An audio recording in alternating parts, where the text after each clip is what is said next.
Hello दोस्तों, आपका स्वागत है आपका अपना चैनल स्टडी विद अरविंद में। आज हम इस वीडियो में बात करें रेलवे प्लेटफॉर्म का जो रुक्मणी प्रकाशंस का 2500 क्वेश्चंस का साइंस का सेट आया हुआ है, उसका आज हम बात करेंगे सेट नंबर 75। इसमें से 2500 क्वेश्चंस का साइंस का सेट है, जिसमें 100 सेट बनाया गया है। इसमें आज सेट नंबर 75 डिस्कस करेंगे, जो 25/10/2018 का शिफ्ट नंबर 2 में पूछा गया क्वेश्चन है। तो आप इसको ज़रूर देखिए, एक बार शुरू से अंत तक देखिए। अगर आप इसको देखते हैं तो जो अभी एग्ज़ाम चल रहा है ग्रुप डी का, उसमें बहुत सारा ऐसा क्वेश्चन है जो बार बार रिपीट करता है प्रीवियस ईयर से, और इसका नॉमिकल्स आप बनाइए। तो एक बार आप ज़रूर देखिए शुरू से अंत तक। इससे पहले वाला अगर नहीं देखें तो सारा सेट डाला हुआ है, तो आप ज़रूर जाके देखिए। अगर आप इस चैनल पर नए हैं तो चैनल को सब्सक्राइब, लाइक और शेयर जरूर कीजिए। अगर आप इसका पीडीएफ लेना चाहते हैं तो study with Arvind Telegram channel पर जाके आप इसका पीडीएफ भी मिल सकता है।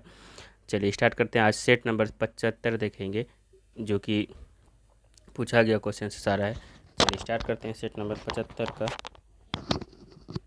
आज का पहला क्वेश्चन है हमारा,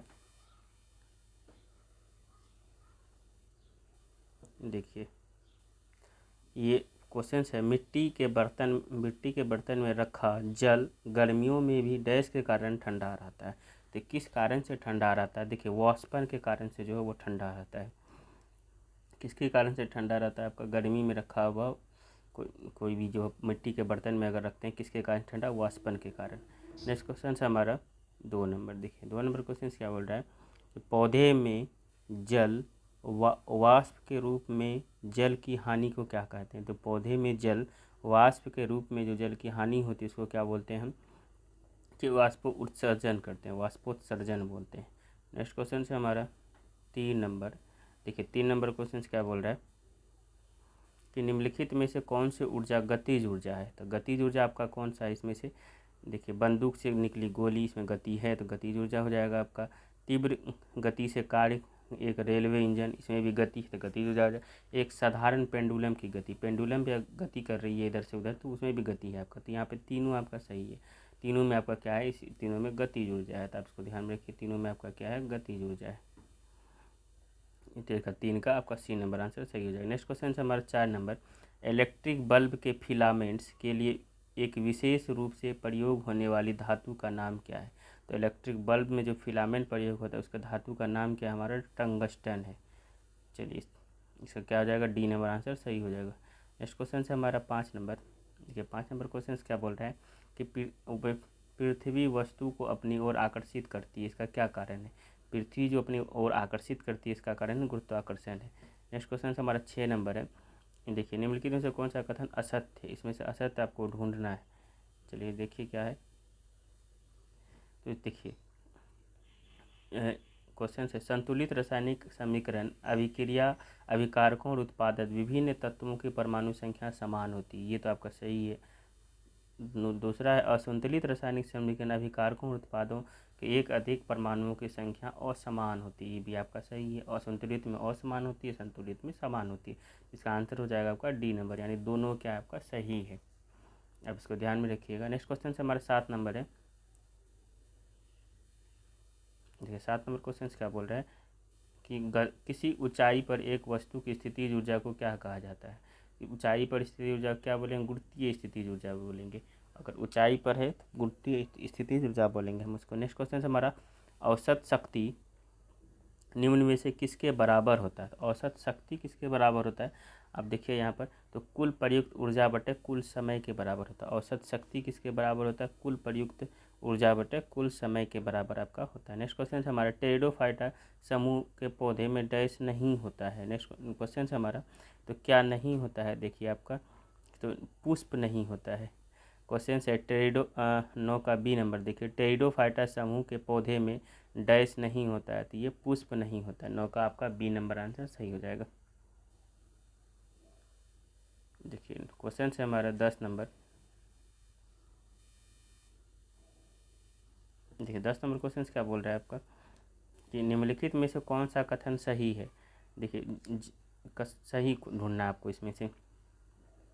जब किसी वस्तु को ऊपर की ओर फेंका जाता है तो किसी भी स्थिति में उसकी गति, चाहे वो ऊपर या नीचे की ओर अथवा नीचे की ओर आ रहा हो, तो एक समान होगी। ये आपका गलत कथन है। देखिए किसी भी वस्तु का भार शून्य नहीं हो सकता, ये भी आपका भार शून्य होता है। तो इसका आंसर क्या हो जाएगा आपका 10 का डी नंबर आपका आंसर हो जाएगा, यानी कि ना तो एक कथन ना ही कथन बी सही है, दोनों क्या आपका गलत कथन है। चलिए नेक्स्ट क्वेश्चन से हमारा 11 नंबर क्वेश्चन देखिए क्या बोला। समुद्री जल में ध्वनि की चाल पूछ रहा है। समुद्री जल में ध्वनि की चाल आपका कितना होता है, 1531 मीटर पर सेकेंड होता है। आप ध्यान में रखिए, इसमें से किलोमीटर पर सेकेंड भी इन करा देता है, तो आपको किलोमीटर नहीं मारना है, मीटर पर सेकेंड वाला को आंसर मारना है। 1531 मीटर पर सेकेंड होता है समुद्री जल में ध्वनि की चाल। चलिए नेक्स्ट क्वेश्चन है 12 नंबर है। इनमें से कौन सा मनुष्य में पुरुष प्रजनन अंग का एक हिस्सा है। तो पुरुष प्रजनन अंग का हिस्सा कौन, आपका शुक्रवाहिका जो है ये पुरुष प्रजनन अंग का हिस्सा है। नेक्स्ट क्वेश्चन से 13 नंबर। लार में एंजाइम होता है, तो लार में जो एंजाइम होता है उसको क्या बोलते हैं हम, 13 का सी नंबर यानी एमाइलेज होता है। लार में एमाइलेज होता है, लार में एंजाइम को क्या बोलते हैं, एमाइलेज। चलिए नेक्स्ट क्वेश्चन से हमारा 14 नंबर। निम्नलिखित विकल्पों में से सबसे तन्य धातु कौन सा है। तो 14 का हो जाएगा AU यानी कि सोना जो आपका सबसे तन्य धातु, अगर ये नहीं रही तो चांदी मारना है, तो 14 का A नंबर आपका आंसर सही हो जाएगा। चलिए नेक्स्ट क्वेश्चन है 15 नंबर। ये 15 नंबर क्वेश्चन क्या बोल रहा है, धातु का क्षय नहीं होता है। तो कौन सा धातु जो इसमें से क्षय नहीं होता है, ये प्लेटिनम धातु का क्षय नहीं होता है। ये नेक्स्ट क्वेश्चन है 16 नंबर। मोटर गाड़ी का ओडोमीटर क्या मापता है। तो मोडोमीटर दूरी मापता है। देखिए स्पीडोमीटर आपका चाल मापता है, ये जो मापता है ये स्पीडोमीटर मापता है, इसको ध्यान रखिएगा, स्पीडोमीटर मापता है। लेकिन ओडोमीटर क्या मापता है, तो दूरी मापता है, चाल और दूरी में थोड़ा अंतर है, इसलिए मोटर गाड़ी का ओडोमीटर क्या मापेगा, आपका दूरी मापेगा। चलिए नेक्स्ट क्वेश्चन है 17 नंबर। देखिए 17 का क्या हो जाएगा आपका, आधुनिक आवर्त सारणी डैश समूह में 2, 8, 6 इलेक्ट्रॉनिक विन्यास वाला एक तत्व रखा गया है। तो किस में रखा गया, तो ये 16वां समूह में रखा गया आपका। नेक्स्ट क्वेश्चन से हमारा किस समूह पूछा है, तो किस में हो जाएगा 17 का A नंबर। नेक्स्ट क्वेश्चन से हमारा 18 नंबर। देखिए 18 नंबर क्वेश्चन क्या बोल रहे हैं, कौन से समूह में शामिल तत्व रंगहीन, स्वादहीन और गंधहीन रहित होता है। तो रहित होता है मतलब नहीं होता है उसमें से गंध नहीं, ना ही गंध होगा ना ही स्वाद होगा, तो कौन सा होगा, तो ये आपका 18 का C नंबर यानी शून्य समूह वाला जो है, यानी अक्रिय गैस जो है वो गंधहीन स्वादहीन होता है, जो helium, neon, argon, krypton, xenon 6 को होता है वो। नेक्स्ट क्वेश्चन से हमारा 19 नंबर। सल्फर की परमाणुकता क्या होती है। सल्फर का परमाणुकता बोलना है आपको, तो ये बहुपरमाणिक होती है क्योंकि S8 होता है ये, तो बहुपरमाणविक होती है। नेक्स्ट क्वेश्चन से हमारा 20 नंबर। एक विद्युत बल्ब के फिलामेंट 8 मिनट के लिए 0.5 एम्पियर विद्युत धारा प्रवाहित होती है। तो विद्युत धारा माध्यम प्रवाहित होने वाला विद्युत आवेश, देखिए इसको Q बराबर आप IT का फॉर्मूला लगा के बनाइए, जरूर बनेगा। इसमें से क्या हो जाएगा 20 का C नंबर आंसर आपका 240 जूल कूलम्ब्स आ जाएगा। नेक्स्ट क्वेश्चन हमारा 21 नंबर है।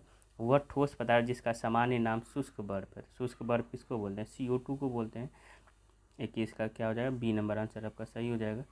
CO2 को हम शुष्क बर्फ बोलते हैं। नेक्स्ट क्वेश्चन से हमारा 22 नंबर।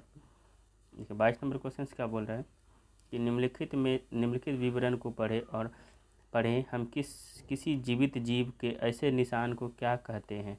यदि कोई मृत कीट गर्म मिट्टी में फंस जाए तो जल्दी अवघटित नहीं होगा और मिट्टी अंततः कठोर हो जाएगी तथा कीट शरीर के अंगों की छाप बनी रहेगी। तो इसको क्या बोलेंगे हम, ये जीवाश्म का उदाहरण है, आपका जीवाश्म का उदाहरण है।